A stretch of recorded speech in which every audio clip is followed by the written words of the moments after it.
ये वीडियो जो homeopathic college join करना चाहते हैं फैकल्टी ग्रुप में उनके लिए है, क्योंकि कुछ फैकल्टीज ने मुझे अवेयरनेस क्रिएट करने के लिए ये मुद्दा उठाने के लिए कहा था कि किस तरह से अभी भी प्राइवेट होम्योपैथिक कॉलेजेस में शोषण हो रहा है टीचरों का, जो नई पे स्केल है उसके अकॉर्डिंग सैलरी ना दे के, क्योंकि प्राइवेट आयुर्वेदिक कॉलेजेस जो कि आयुष का ही हिस्सा है वहाँ पे 60,000 की स्टार्टिंग हो चुकी है असिस्टेंट प्रोफेसर की। मार्च 2024 में ये गजट आया था एनसीएच का, जिसमें 1 साल के अंदर जो पुराने कॉलेज हैं उनको सारे टीचर्स इस नए गजट के रूल्स के अकॉर्डिंग रखने होंगे और टीचर्स को सैलरी देनी होगी, जो मार्च 2025 से एप्लीकेबल होना चाहिए। इसके लिए 2023 में एनसीएच ने अपना पहला नोटिस निकाला था सारे कॉलेजेस को कि वो आधार बेस्ड बायोमेट्रिक मशीन इंस्टॉल करें। फिर 2024 में दोबारा से एनसीएच ने ये नोटिफिकेशन निकाला सारे कॉलेज को टीचर्स की बायोमेट्रिक डिटेल के साथ, लेकिन उनके इंस्टॉलेशन ना करने की वजह से 2025 में उन पे पेनल्टी भी लगाई गई थी, जिसका अमाउंट आज तक पब्लिक नहीं किया गया, ताकि पुराने कॉलेजेस में नई पे स्केल एनसीएच की लागू हो सके, जिसका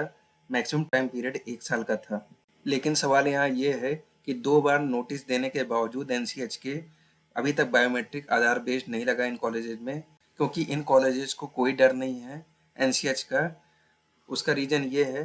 कि पॉलिसी मेकिंग में हायर गवर्नमेंट इंस्टीट्यूशंस का कोई रोल नहीं है। इस देश में होम्योपैथी का प्राइवेटाइजेशन हो रहा है बहुत तेजी से, जबकि ये गजट आने के बाद से जितने नए कॉलेज खुलने थे उनमें ये रूल तुरंत एप्लीकेबल हो जाना चाहिए था, जो अब तक नहीं हुआ, और उसकी वजह है बायोमेट्रिक आधार बेस्ड अटेंडेंस इंस्टॉल ना होना, जिसकी वजह से आज भी पुरानी पे स्केल पे टीचर्स को बंधुआ मजदूर की तरह पेमेंट दी जा रही है, सैलरी दी जा रही है,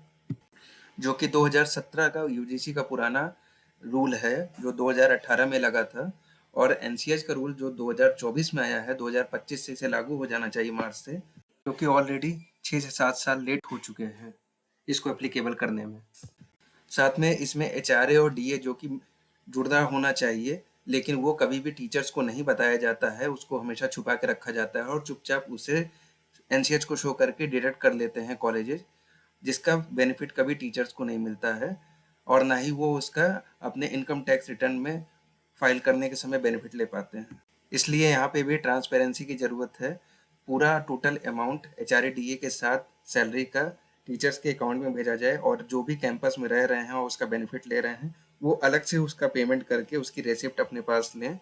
और उसको अपने आईटीआर में फाइल कर सकें। अब देखना ये है कि सारे प्राइवेट कॉलेज में गवर्नमेंट कॉलेज की तरह आधार बेस्ड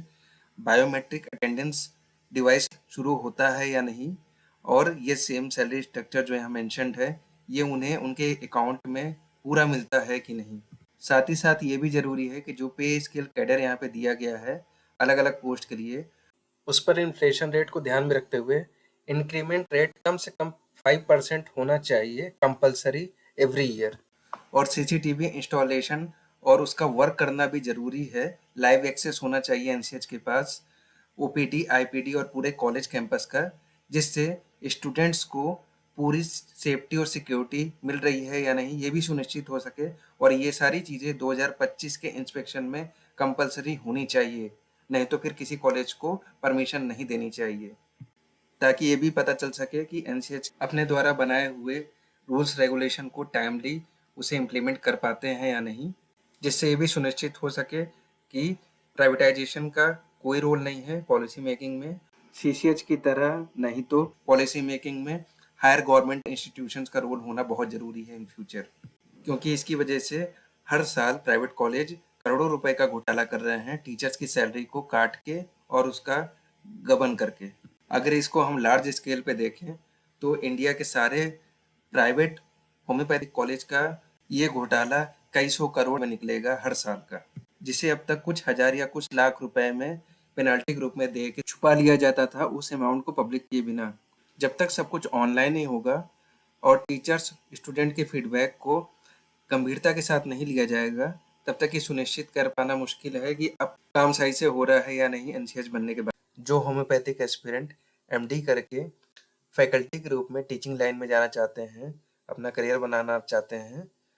नौकरी करके, उनको मैं बताना चाहूँगा कि जब तक ये नई पे स्केल और बायोमेट्रिक अटेंडेंस स्टार्ट नहीं होता है तब तक आप इस फील्ड से दूर ही रहें, वरना बंधुआ मजदूर बना के आप रख दिए जाएंगे।